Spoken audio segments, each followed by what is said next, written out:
देखिए कल हम लोगों ने सीखे थे free body diagrams, normal reaction और ग्रेविटेशनल फोर्स। आज थोड़ा टेंशन को भी इंक्लूड करेंगे उसके अंदर। ठीक है, तो सबसे पहले जो हम लोगों ने कल सीखे थे उसके एक दो क्वेश्चन और कर लेते हैं, फिर उसके बाद टेंशन को इंक्लूड करते हैं। ठीक है,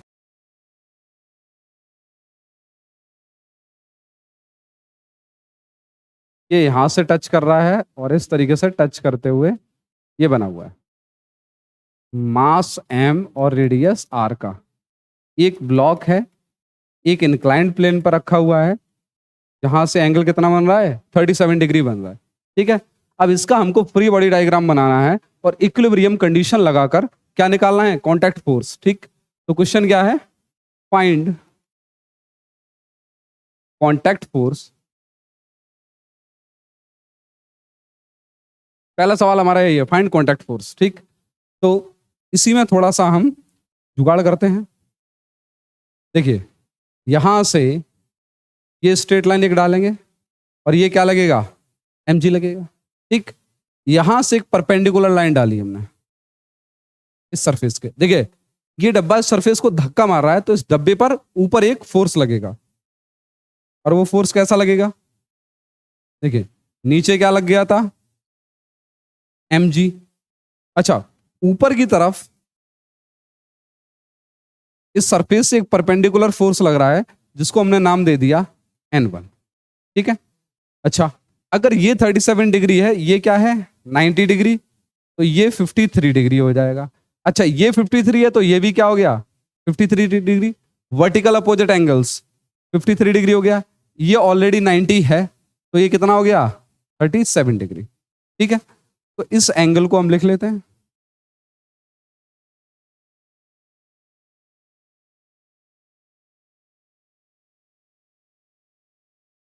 देखिए ये वाला एंगल, ये वाला टोटल एंगल ये कितना है 37 डिग्री। ठीक है, अगर ये 37 डिग्री है तो ये एंगल, ये भी कितना होगा 37 डिग्री, वर्टिकली अपोजिट एंगल्स हैं। ठीक, ये कितना होगा 53 डिग्री। ठीक, अच्छा यहां पर ये ब्लॉक इस तरफ फोर्स लगा रहा है, तो वॉल इसको नॉर्मल किधर देगी, जस्ट परपेंडिकुलर। ठीक है, परपेंडिकुलर इस तरीके से इधर ऐसे, और इसको हमने क्या मान लिया n2 मान लिया। अच्छा ये 37, ये 37, n1 के दो कंपोनेंट हो गए, इधर क्या आएगा n1 साइन 37 और इधर क्या आएगा n1 कॉस 37 डिग्री। ठीक है, अच्छा n1 के दो कंपोनेंट हो गए, एक तो आया क्या n1 साइन 37, एक n1 कॉस 37। इस ब्लॉक का दोबारा से हम एफबीडी बनाते हैं। नीचे क्या लग रहा था mg लग रहा था, ऊपर क्या आ रहा था n2 साइन 37, इधर क्या आ रहा था n2, सॉरी n2 नहीं n1, ये क्या है हमारे पास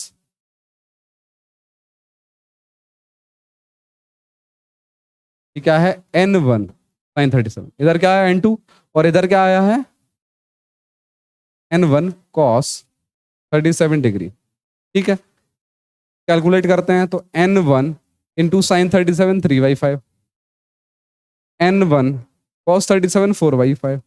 ठीक है, इक्विलिब्रियम कंडीशन में रखा हुआ तो नीचे वाले फोर्स ऊपर वाले फोर्स बराबर हो जाएंगे और इधर वाले फोर्स क्या हो जाएंगे, बराबर हो जाएंगे। तो n2 इक्वल्स टू हमारे पास क्या आ गया, n2 equals to n1 into 4/5। ठीक है, पहली इक्वेशन, एंड n1 3/5 बराबर क्या आ जाना चाहिए, mg आ जाना चाहिए। n1 बराबर क्या आ गया 5 mg अपॉन 3। अच्छा n1 की वैल्यू यहां रख दो तो n2 आ जाएगा, तो n2 इक्वल्स टू क्या आ गया, n2 इक्वल्स टू n1 कितना है 5 mg अपॉन 3 इंटू 4/5, 5 से 5 कैंसिल आउट हो गया तो 4/3 mg, ये हमारे पास आ गया। ठीक है, अगला एक और फ्री बॉडी डायग्राम।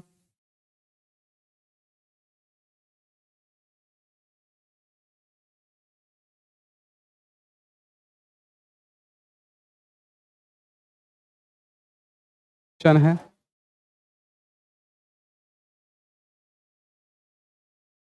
ये m मास का एक स्फेरिकल ब्लॉक है जिसकी रेडियस क्या है r है, और ये ग्रुप पे रखा हुआ है। ये एंगल कितना है 60 डिग्री, ये एंगल कितना है 60 डिग्री। अब हमको इसमें क्या बताना है, find contact force. Contact force बताना है कि इस सरफेस से और इस सरफेस से, ये देखिए दोनों एक सरफेस है, एक ये सरफेस है और एक ये सरफेस है, कितना कॉन्टैक्ट फोर्स इस डब्बे को मिल रहा है जो स्फेरिकल ब्लॉक है। तो देखिए हम यहाँ पर इसका फ्री बॉडी डायग्राम बनाते हैं। तो इस ब्लॉक का सेंटर हमने ये ले लिया, नीचे क्या लग रहा है mg। अच्छा, इस सरफेस से परपेंडिकुलर एक नॉर्मल रिएक्शन लगेगा इस तरीके से, ये 90 डिग्री पर, इसको हमने नाम दे दिया क्या, n1। इस सरफेस से एक परपेंडिकुलर नॉर्मल रिएक्शन लगेगा तो क्या नाम दे दिया, n2। n1 इधर लग रहा है और n2 इधर लग रहा है। देखिए ये 60 डिग्री है, ये 60 डिग्री है, ये भी कितना होगा 60 डिग्री, 60, ये 90, ये 90, पूरा ये क्वाड्रिलेटरल बन रहा है, ए बी सी डी, एक क्वाड्रिलेटरल है। ये 90, ये 90, 180, 180 और 60 कितना हो गया 240। ठीक है, अब बचा हुआ आपके पास ये वाला एंगल है। ठीक, तो 360 माइनस 90 प्लस 90 प्लस 60 डिग्री, ये हमारे पास कितना आ गया 240। तो जो ये वाला एंगल है, एंगल बी, एंगल बी, ये कितना बचा 360 माइनस 240, 120 डिग्री। ठीक है, अच्छा ये 120 डिग्री हो गया, तो यहां से ये जो जस्ट परपेंडिकुलर इसको डिवाइड कर रहा है वो 60 में डिवाइड कर देगा, तो ये भी 60 डिग्री और ये भी कितना हो गया 60 डिग्री। इसका एक एफबीडी अलग से बनाते हैं। देखो ये हमारे पास गोला है, गोला या फिर बोल सकते हैं स्फेरिकल बॉल। नीचे क्या लग रहा था mg, ठीक है, इधर क्या लग रहा है n2 और इधर क्या लग रहा है n1। ठीक, अच्छा ये एंगल कितना है 60 डिग्री और ये एंगल कितना है 60 डिग्री। ठीक है, 60 60 हो गया था। ठीक, अच्छा n2 के कंपोनेंट आएंगे, इधर क्या आएगा n2 साइन 60 डिग्री। देखिए इधर cos 60 है तो इधर n2 का कौन सा कंपोनेंट आ जाएगा n2 cos 60 डिग्री। ठीक, इधर क्या आ गया n2 साइन 60। अब n1 का करिए आप, n1 का इधर क्या आ जाएगा n1 साइन 60 और n1 का एक कंपोनेंट ऊपर आ गया n1 cos 60 degree. Body equilibrium में है, मतलब लेफ्ट वाले जो फोर्स हैं वो राइट वालों को बैलेंस कर रहे होंगे और ऊपर वाले फोर्स हैं वो नीचे वाले फोर्स को बैलेंस कर रहे होंगे। तो ऊपर कौन कौन से फोर्स लग रहे हैं n2 cos 60 plus n1 cos 60, ये किसको बैलेंस कर रहा होगा mg को, mg। तो n1 प्लस n2 हमारे पास क्या आ गया mg upon cos 60, mg upon cos 60 कितना होता है 1/2, क्या आ गया 2mg। ये इक्वेशन फर्स्ट हो गई। अब देखिए लेफ्ट वाले फोर्स राइट वालों को बैलेंस कर होंगे, तो n1 sin 60 equals to n2 sin 60, sin 60 से sin 60 cancel, n1 equals to क्या हो गया n2 हो गया। आप ये वैल्यू यहां पुट कर दें तो n1 n2 के इक्वल हो गया, तो n1 प्लस n2 को क्या लिख लेंगे n1 इक्वल्स टू 2mg, तो 2n1 equals to mg, 2mg, 2 से 2 कैंसिल आउट, तो n1 इक्वल्स टू क्या आ गया mg। जब n1 mg आ गया तो n2 भी कितना आ जाएगा mg आ जाएगा, तो n1 equals to n2 equals to क्या आ गया हमारे पास mg आ गया। ठीक है, तो एक तो ये फ्री बॉडी डायग्राम हो गया। अब एक एट लास्ट एक और फ्री बॉडी डायग्राम इसका देखना है। हमारे पास एक ग्लास है, ये ग्लास की वॉल्स हैं,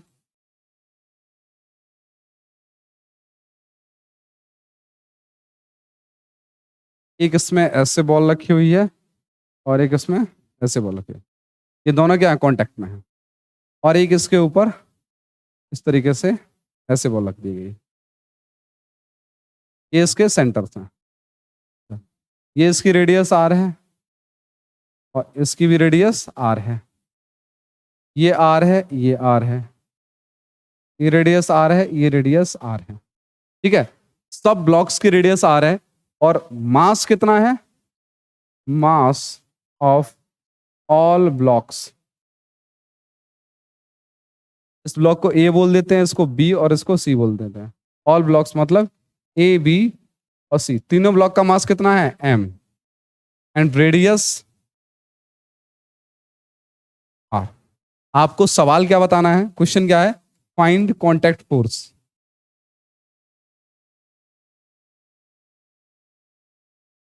सारे के सारे जितने भी कॉन्टैक्ट फोर्स लगे हैं, सारे के सारे आपको कॉन्टैक्ट फोर्स बताने हैं। ठीक है, तो चलो ठीक है, बताते हैं। सबका पहले क्या आपको बनाना है? एक फ्री बॉडी डायग्राम। ठीक है, तो हम ब्लॉक ए से वह कहानी शुरू करते हैं। देखिए, ये हमारे पास क्या आर, ये भी आर है, ये भी आर है, ये भी आर है, ये भी आर है, ये भी आर है। ये एक ट्राइंगल बन रहा है और ये ट्राइंगल का हर एक एंगल कितने डिग्री का होगा? 60 डिग्री का। ठीक है, अगर हम बात करें ए ब्लॉक की, ये बनाया हमने ए ब्लॉक, ये इसका सेंटर और नीचे क्या लग रहा होगा? M G. ठीक है, अच्छा, ए ने किसको दबाया? सी को दबाया। सी को भी बना लेते हैं यहीं पर। ये ब्लॉक ए है, ये ब्लॉक सी है। ए ने किसको दबाया? सी को दबाया। किस तरीके से दबाया? ऐसे।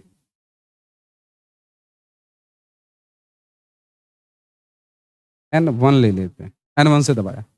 ए ने सी को दबाया N1 से, या फिर इसका NC नाम डाल लेते हैं, NC। ठीक है, तो सी ने ए को ऊपर धक्का दिया होगा NC से, इस तरीके से, NC से। ठीक, अच्छा, नीचे यहां पर क्या लग रहा होगा? MG। ठीक है, ऐसे ही बी ब्लॉक का एक बना लेते हैं, ये रहा बी ब्लॉक। अब देखिए, ए ने किसको दबाया हुआ? बी को, नीचे की तरफ, नीचे की तरफ। तो ये सेंटर है, नीचे क्या लगेगा? MG, और नीचे की तरफ दबाया मतलब इस तरीके से, ये NB। ठीक है, तो ए पर भी ऊपर क्या लग रहा होगा? इस तरीके से एक NB फोर्स लग रहा है। ये MG वाली परपेंडिकुलर लाइन है, ये MG वाली, MG जो इस पर बन रही है। अच्छा, ये 60 डिग्री है, ये पूरा का पूरा एंगल 60 है। परपेंडिकुलर लाइन इस एंगल को डिवाइड कर देगी दो हिस्सों में। ये 30 हो गया और ये कितना हो गया? 30। तो ये भी कितना हो गया? 30 डिग्री, और ये भी कितना हो गया? 30 डिग्री। ठीक है, सिमिलरली अगर हम बात करें बी की देखिए, तो बी पर क्या क्या कहानी चल रही होगी? एक तो ए ने इसको दबाया, देखो ये रहा, एक तो ए ने उसको दबाया, एक जमीन ने उसको ऊपर नॉर्मल रिएक्शन दिया होगा, इसको मान के चल रहे हैं N1। भाई जमीन को बी ने दबाया तो जमीन ने इसको ऊपर एक नॉर्मल रिएक्शन दिया होगा N1। ठीक है, इस बी ब्लॉक ने दीवार को इधर दबाया तो दीवार ने इधर एक नॉर्मल रिएक्शन इस तरीके से ऐसे दिया होगा, इसको नाम दे देते हैं N2। और देखिए, सी को बी ने दबाया तो सी ने इसको इधर एक नॉर्मल रिएक्शन दिया होगा, को नाम दे दिया है क्या? N3। ठीक, कलर चेंज कर लेते हैं। अब देखिए, सी की बात कर लेते हैं। सी ने इसको कितने से दबाया था? इधर N3 से, तो सी को इधर कितना मिल जाएगा? एक तो N3। ठीक है, अच्छा, सी ने दीवार को दबाया तो दीवार इधर कितना दे देगी? N4। अरे भाई, सी ने दबाया, दीवार को दबाया, दीवार को, तो दीवार ने इसे इधर धक्का दिया होगा, इधर धक्का ये दिखा रहे हैं N4 से दिखा रहे हैं, इधर धक्का। ठीक है, अच्छा, बी ब्लॉक ने किसको दबाया? सी ब्लॉक को इधर N3 से, तो बी ब्लॉक पे भी इधर क्या लगा? N3 लगा। ठीक है, और कोई फोर्स लग रहा है? देखिए, सी ब्लॉक जमीन को दबा रहा है तो ऊपर भी एक फोर्स लगेगा, और ये क्या हो गया? N5। देखिए, सारी की सारी इक्वेशन बन गई हैं, बस एंगल्स हमें और देखना है। तो ए में तो हमने एंगल्स देख लिए, अब बात कर लेते हैं सी की। देखिए, सी, ये एंगल कितना है? 60 डिग्री, ये वाला एंगल 60 डिग्री किस किस के बीच में है? देखिए, ए और सी। ओके, ये ए ए और सी, ऊपर क्या लग रहा है एनसी, ये एनसी है, एनसी, ये एनसी, और नीचे क्या लग रहा था, यहां पर अगर हम बनाते हैं तो नीचे क्या लग रहा था एम जी। ठीक है, ये लाइन इस तरीके से खींच लो और ये लाइन इस तरीके से। अगर ये 60 है तो ये 30 डिग्री है, और ये 30 है तो ये कितना है 30 डिग्री, तो ये एंगल कितना आ जाएगा 30 डिग्री। ठीक है, ये 30 डिग्री आ गया हमारे पास। अगर ये 30 है तो ये भी कितना होगा 30 डिग्री होगा। ठीक, अब बात करते हैं बी की। तो देखो बी, ए ने दबाया बी को इधर एन से, एन से, ये और इसका एम जी इस तरीके से लग रहा है। तो अगर ये 60 डिग्री है तो ये भी कितना होना चाहिए 60 डिग्री होना चाहिए, ये 60 डिग्री, तो ये भी कितना है 60 डिग्री। वर्टिकली अपोजिट एंगल है, जितना ये एंगल होगा उतना ही ये एंगल होगा, आमने सामने के एंगल्स हैं। ठीक है, तो ये सबके हमारे पास फ्री बॉडी डायग्राम बन गया। अब इनकी इक्वेशन लिख लेते हैं। सबसे पहले इसके कंपोनेंट करते हैं एनवी, तो इधर क्या आ जाएगा एक एनवी साइन 30, और ऊपर क्या आ जाएगा, ऊपर देखिए ऊपर क्या आ जाएगा एनवी कॉस 30 डिग्री। ऐसे एनसी के, ये कौन सा वाला ब्लॉक है, ये ए वाला ब्लॉक है, इसको कुछ नीचे से कांटेक्ट नहीं मिल रहा है, एक इधर से मिल रहा है, एक इधर से मिल रहा है, तो एक इधर है एक इधर है, इन्हीं दोनों के कंपोनेंट होने। इधर क्या आएगा एनसी साइन 30 डिग्री, और ऊपर क्या आ जाएगा एनसी कॉस 30 डिग्री। ठीक है, ये कंपोनेंट होगा। अब इसके कंपोनेंट करते हैं। तो देखो एनसी है, इस डायरेक्शन में क्या आ जाएगा एनसी साइन 30 डिग्री, और नीचे क्या आ जाएगा एनसी कॉस 30 डिग्री। देखो थीटा इधर चिपका है, थीटा इधर चिपका है, तो एनसी का कंपोनेंट थीटा की तरफ कौन सा होने वाला है कॉस वाला, और थीटा के जस्ट बाद वाला कौन सा कंपोनेंट होगा साइन वाला। ठीक, ऐसे ही ये क्या है हमारे पास। अच्छा, अब इसमें कंपोनेंट करने नहीं, क्योंकि इसका एनसी लग रहा था एंगल पर, तो एनसी के दो हमने कंपोनेंट कर लिए। ऐसे ही यहां देखिए, इसमें एनसी लग रहा था, इसमें कौन लग रहा है एनवी, तो एनवी के दो कंपोनेंट, इधर क्या आ जाएगा एनवी साइन 60 डिग्री, और इधर क्या आ जाएगा एनवी कॉस 60 डिग्री। ठीक, अच्छा तीनों से इक्वेशन लिख लेते हैं। तीनों से इक्वेशन देखो क्या क्या आ जाएंगे। सबसे पहले इससे लिखते हैं, तो हमारे पास पहली इक्वेशन क्या आ जाएगी एनवी इक्विलिब्रियम में, तो ऊपर वाले फोर्स बराबर नीचे वाले force, NV cos 30 degree plus NC cos 30 equals to क्या आ गया हमारे पास mg आ गया। ये फर्स्ट इक्वेशन हो गई। एनसी साइन 30 इक्वल्स टू हमारे पास क्या आ गया एनवी साइन 30।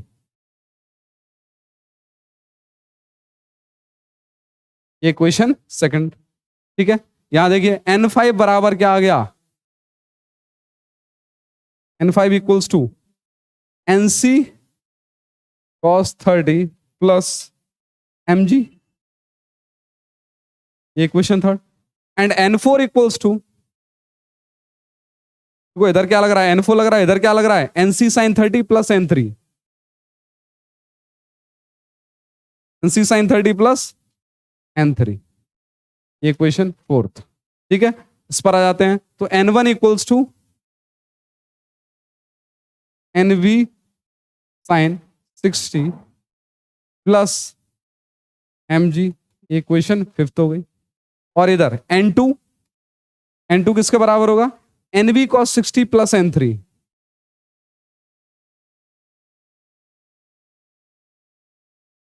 Plus n3।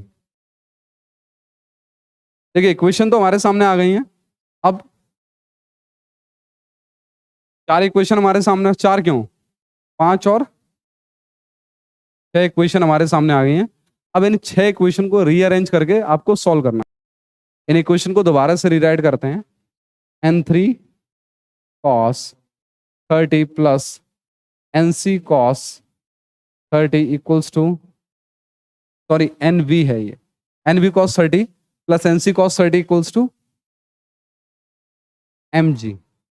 ठीक है, अच्छा NC sin 30 equals to NV sin 30, तो NC इक्वल्स टू यहां से क्या हो गया, from equation second NC equals to NV, आप यहां वैल्यू डाल दो उठा के, तो NC cos 30, ये NC है, NC cos 30 plus NC cos 30 equals to mg, तो 2NC cos 30 इक्वल्स टू क्या आ गया, mg आ गया, तो NC इक्वल्स टू क्या आ गया, mg अपॉन 2 इंटू कॉस 30 कितना होता है, √3/2, 2 से 2 कैंसिल, क्या आ गया, mg अपॉन √3, तो NV भी कितना आ गया, NV equals to mg upon √3। देखो दो वैल्यू हमको मिल गई हैं, एक NC की मिल गई और एक NV की मिल गई। अब आप यहां पर वैल्यू डाल सकते हो। N5 इक्वल्स टू आपको क्या दे रखा है, N5 equals to NC, NC कितना है, mg/√3 into mg, NC cos 30 कितना होता है, √3/2 plus mg, from equation third, √3 से √3 कैंसिल, mg/2 प्लस mg क्या आ गया, 3mg/2, ये 3 लिखा हुआ है,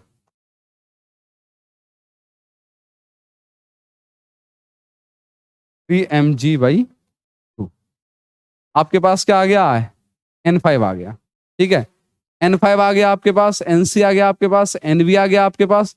अब आपको क्या चाहिए, N4 चाहिए, तो N4 इक्वल्स टू क्या, NC sin 30 प्लस N3, अच्छा ठीक। N1 क्या है, NV sin 60 प्लस NV, तो N1 निकाल लेते हैं सबसे पहले, तो N1 इक्वल्स टू क्या है, NV sin 60, NV कितना है, mg अपॉन √3, NV की वैल्यू डाल दी, sin 60 की वैल्यू क्या होती है, √3/2 प्लस mg, तो देखो √3 से √3 कैंसिल, ये भी क्या आ गया, 3mg/2, N1 की वैल्यू आ गई। अच्छा N1 की वैल्यू निकल आई, NC की वैल्यू निकल आई, NV की वैल्यू निकल आई, अच्छा N5 की भी वैल्यू निकल आई।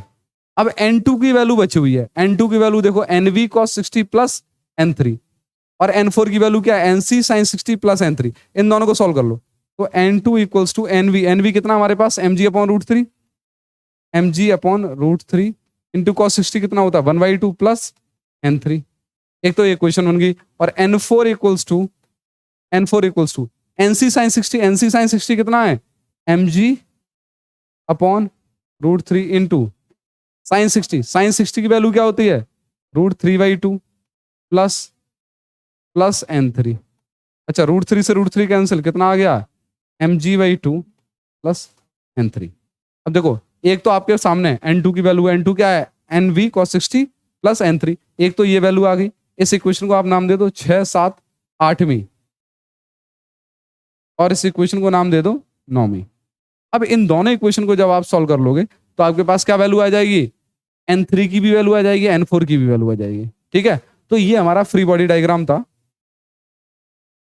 सारे के सारे जितने अभी तक हमने स्फेरिकल ब्लॉक के बारे में देखे थे। अब हम लोग जो फ्री बॉडी डायग्राम देखने वाले हैं वो टेंशन के देखने वाले हैं, ठीक। तो टेंशन के फ्री बॉडी डायग्राम किस तरीके से बनते हैं, सबसे पहले आप बिल्कुल बेसिक से देखिए, कि हमारे पास एक रस्सी है और इस स्ट्रिंग से क्या मास लटका हुआ है, m मास लटका हुआ है, ठीक है। अच्छा इस रस्सी के बारे में कुछ कुछ बातें हैं, ये रस्सी कैसी, मासलेस और फ्रिक्शनलेस, द्रव्यमान रहित और घर्षण रहित, ठीक है। ना तो इसके पास मास है और ना इसके पास क्या है, फ्रिक्शन है। अब इस रस्सी का आप एक मैक्रोस्कोपिक व्यू देखिए, कि हमने माइक्रोस्कोप लगाया है और माइक्रोस्कोप के बाद ये रस्सी कुछ इस तरीके से दिखेगी आपको, ये एटम पर एटम लगे हुए हैं, नीचे क्या मान लेते हैं हम, एम मास लटका हुआ है, ये एटम ए है, ये एटम बी है, ये एटम सी है, ये एटम डी है। फ्री बॉडी डायग्राम बनाते हैं तो सबसे पहले ब्लॉक का डायग्राम, भाई एम मास का ब्लॉक है, नीचे क्या लगेगा, ग्रेविटेशनल फोर्स mg। अब इस mg को अगर ये mg देखिए, अगर ये डब्बा लटका होता और नीचे गिर गया होता तो मतलब टेंशन इसके अंदर 0 हो जाता। ठीक है, अभी डब्बा लटका हुआ है, मतलब इसको कौन बैलेंस कर रहा होगा? टेंशन बैलेंस कर रहा होगा। टेंशन में सबसे पहला आइटम कौन सा? ए आइटम है। ठीक है, तो इस पर क्या लग रहा होगा? वेट डब्बे पर। इस डब्बे से कौन कांटेक्ट में है? ए मॉलिक्यूल, ए आइटम। ए पर नीचे क्या लग रहा होगा? वेट, और ऊपर क्या लग रहा होगा? टेंशन। ऐसे ही वी आइटम का डायग्राम बनाते हैं, तो ऊपर क्या लग रहा होगा? टेंशन, और नीचे क्या लग रहा होगा? टेंशन। सी आइटम का डायग्राम बनाते हैं, सी, ऊपर भी टेंशन, नीचे भी क्या है? टेंशन। तो इस पूरी रस्सी में हम टेंशन को कैसे दिखा सकते हैं? Action reaction. ठीक है, इस तरीके से नीचे भी लग रहा है और ऊपर भी लग रहा है, आप इसको एक्शन बोल सकते हो और इसको क्या? रिएक्शन। ठीक है, अब हमें क्या बनाना है कि किस तरीके से इस डब्बे का फ्री बॉडी डायग्राम बनेगा जब ये रस्सी पर लटका होगा। तो देखो,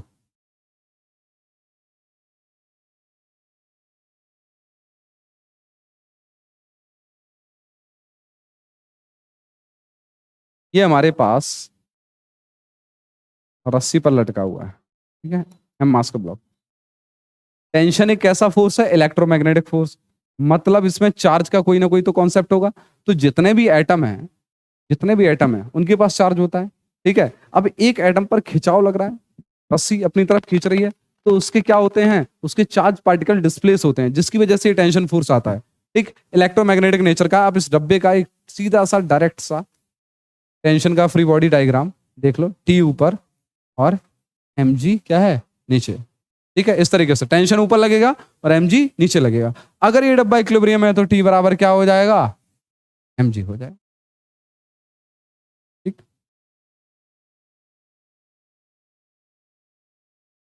एक और एग्जांपल लेते हैं। ठीक है, ये हमारे पास ग्राउंड पर दो डब्बे रखे हुए हैं, एक m1 मास का, दूसरा क्या है? m2 मास का, और इसको एक F फोर्स खींच रहा है, बीच में टेंशन T लग रहा है। ठीक, अच्छा, रस्सी अगर एक है तो टेंशन भी एक होगा, और रस्सी अगर अलग होगी तो टेंशन भी अलग अलग होंगे। जितनी रस्सियां उतने टेंशन। ठीक, अच्छा, तो यहां पर रस्सी एक ही है इन दोनों डब्बों के बीच में, तो तनाव भी क्या होगा? सेम होगा। सबसे पहले m1 का बनाते हैं, m1 का नीचे क्या लग रहा होगा? m1g, और ऊपर क्या लग रहा है? नॉर्मल फोर्स, n1 बोल देते हैं। और देखो, इसको डब्बे को आगे कौन खींच रहा होगा? टेंशन, इस रस्सी की टेंशन। भाई, इस डब्बे पर लगा फोर्स, तो रस्सी पर लगा फोर्स, रस्सी ने इसको आगे खींचा, तो एक्शन आगे हुआ, रिएक्शन इसका किधर मिल गया? इधर मिल गया। अगर m2 का फ्री बॉडी डायग्राम बनाते हैं तो नीचे क्या आ जाएगा? m2g, और ऊपर क्या आ जाएगा? n2। इधर क्या आ जाएगा? टेंशन, और इधर क्या लग गया? F force. ये फ्री बॉडी डायग्राम बन गया। ठीक है, अच्छा, अगला बनाते हैं।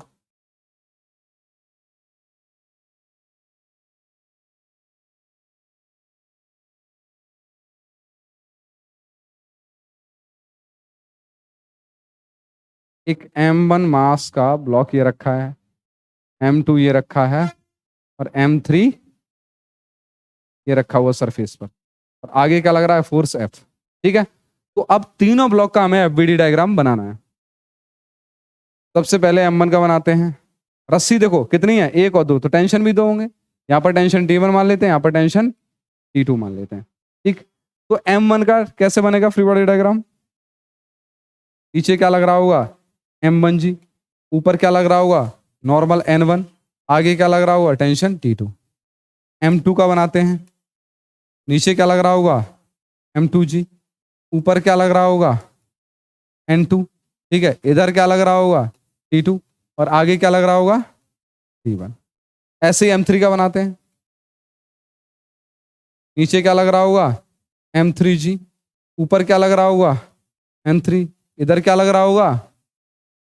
T1, आगे क्या लग रहा होगा? फोर्स।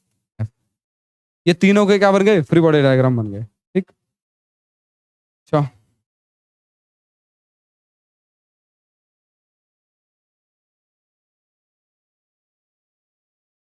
लटकने वाले डब्बे बनाते हैं। ये m1 है और ये m2 है। इसमें टेंशन मान लेते हैं T1 है, और इसमें टेंशन मान लेते हैं T2 है। अब आपसे ये पूछा गया है, find tension force if blocks are in equilibrium। डब्बे कैसे हैं? साम्य अवस्था में है, कोई फोर्स नहीं लग रहा डब्बों पर, ठीक है, सब बैलेंस है। तो आपको इनका फ्री बॉडी डायग्राम बनाना है और टेंशन की वैल्यू निकालनी है। ठीक, सबसे पहले M2 का बनाते हैं। ये रहा M2, नीचे क्या लग रहा है? M2G, और ऊपर क्या लग रहा होगा? टेंशन T1, टेंशन T1 ऊपर। ठीक है, ऐसे ही M1 का बनाते हैं। M1 का देखो नीचे क्या लग रहा होगा? M1G। अच्छा M1G, और ये टेंशन भी तो नीचे लग रहा है, नीचे टेंशन भी तो है T1, T1, और ऊपर क्या लग रहा होगा? Tension T2। अच्छा, बैलेंस कर देते हैं, ऊपर वाले फोर्स बराबर नीचे वाले फोर्स, डब्बे कहीं जा तो नहीं रहे। तो T1 बराबर क्या आ गया? M2G, पहली इक्वेशन, और यहाँ T2 बराबर M1G प्लस T1, ये इक्वेशन सेकंड। दोनों को सॉल्व कर लो, आंसर निकाल लो। ठीक है, आगे चलते हैं। मान लेते हैं 3 डब्बे लटके हुए हैं, तब कंडीशन क्या होगी? ये M1 है, ये M2 है, और नीचे कौन लटका हुआ है? M3। यहाँ पर टेंशन T1, यहाँ पर टेंशन T2, यहाँ पर टेंशन T3। सबसे पहले M3 का फ्री बॉडी डायग्राम बनाते हैं। तो M3 नीचे क्या लगेगा? M3G, ऊपर क्या लगेगा? T1। M2 का बनाते हैं, नीचे क्या लगेगा? M2G, और नीचे एक और फोर्स लग रहा है T1, T1, और ऊपर क्या लगेगा? T2। अब M1 का बनाते हैं, नीचे क्या लगेगा? M1G, ऊपर क्या लगेगा? देखो नीचे M1G तो लगेगा लगेगा, साथ में T2 और लगेगा, T2, और ऊपर क्या लगेगा? T3। आपको टेंशन निकालना है तो बैलेंस कर दो, इक्विलिब्रियम में तीनों डब्बे, कहीं मोशन तो हो नहीं रहा है। तो T1 इक्वल्स टू M3G, ये फर्स्ट इक्वेशन।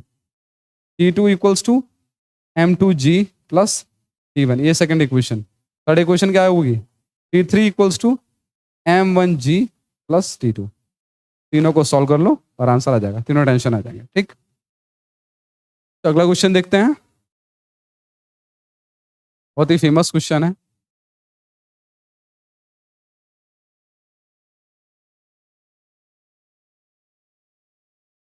यह मास का ब्लॉक है और यह एंगल थीटा है, इसमें टेंशन T1 है, इसमें टेंशन T2 है। If system is in equilibrium, system is in equilibrium, find value of tension. ठीक है, सिस्टम इक्विलिब्रियम में आपको किसकी वैल्यू फाइंड करनी है? टेंशन की। तो सबसे पहले हम इसका फ्री बॉडी डायग्राम बनाते हैं। देखो यहां आ जाते हैं, अगर ये एंगल थीटा है तो ये भी क्या होगा? थीटा ही होगा। अच्छा, इस पॉइंट का फ्री बॉडी डायग्राम किस तरीके से बनेगा? ये रहा, यहां पर क्या लग रहा है? T1, इस रस्सी में टेंशन T2, तो इधर क्या लगेगा? T2। ये एंगल कितना है? थीटा, तो इधर क्या आ जाएगा? T1 कॉस थीटा, और इधर क्या आ जाएगा? T1 sine theta. अच्छा, इस रस्सी के अंदर टेंशन जो है वो T3 है। ठीक, नीचे क्या आ जाएगा? T3। M मास के जो ब्लॉक है इसका फ्री बॉडी डायग्राम बनाते हैं। तो M, सॉरी,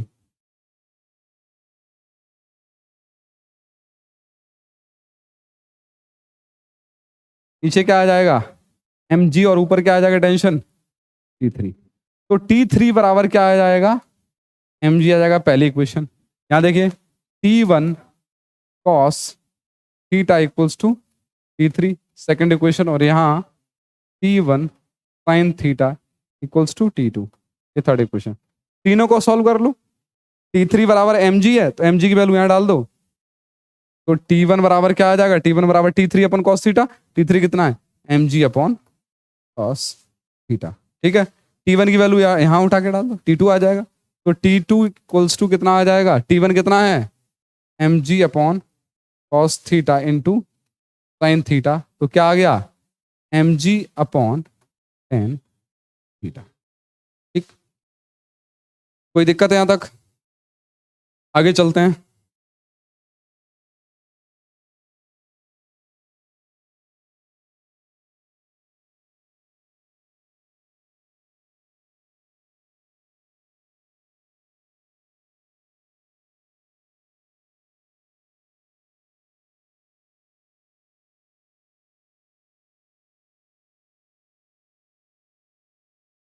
देखो ये हमारे पास एक रस्सी है जिसमें टेंशन T1 है, ये एक रस्सी है जिसमें टेंशन T2 है, ये एक रस्सी है जिसमें टेंशन T3 है, इसमें टेंशन T4 है, इसमें टेंशन T5 है, टेंशन T6 है।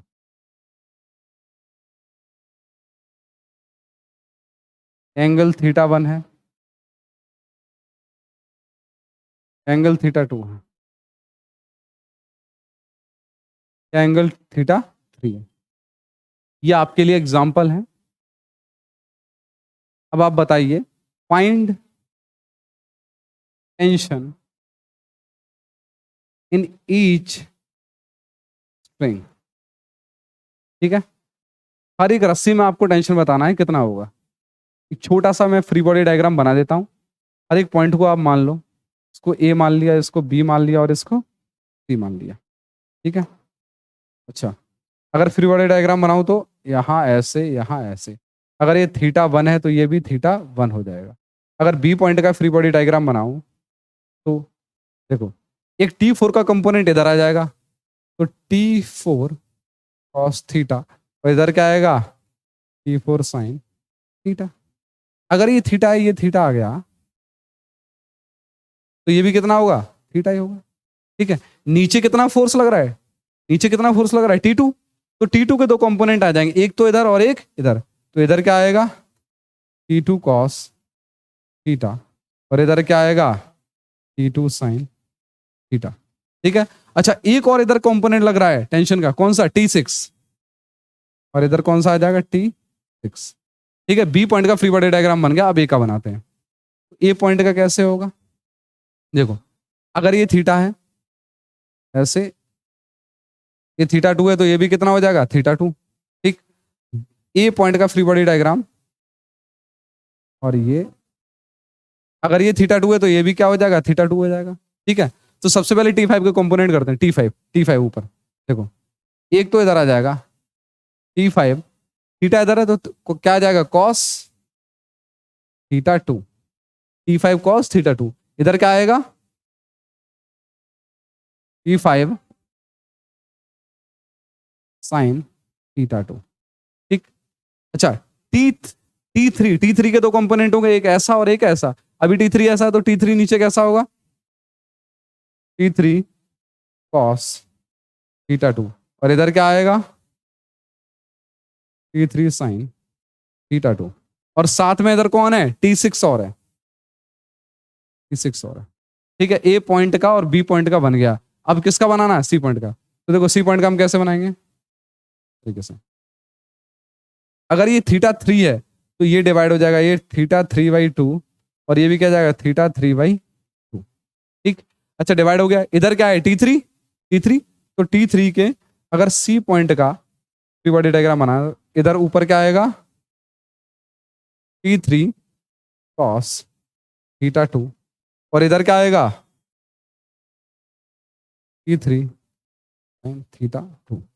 अच्छा T2 ऊपर लग रहा है, तो T2 का दो कंपोनेंट आएंगे, एक तो इधर आएगा, ये θ2 एंगल है, θ2, तो इधर क्या आएगा, T2 T2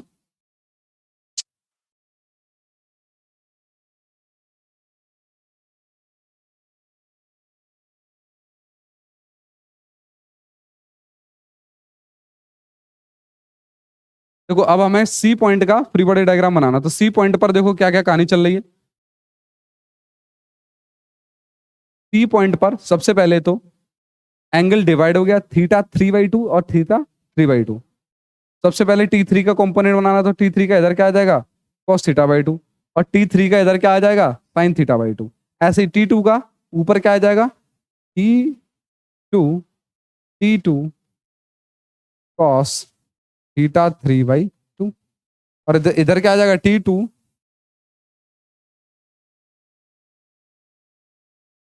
sin θ3/2।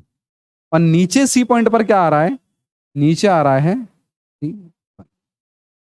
अब इस एम ब्लॉक का आपको फ्री बॉडी बनाना है। एम ब्लॉक का ऊपर क्या आ रहा है, टेंशन T1, और नीचे क्या आ रहा है, mg।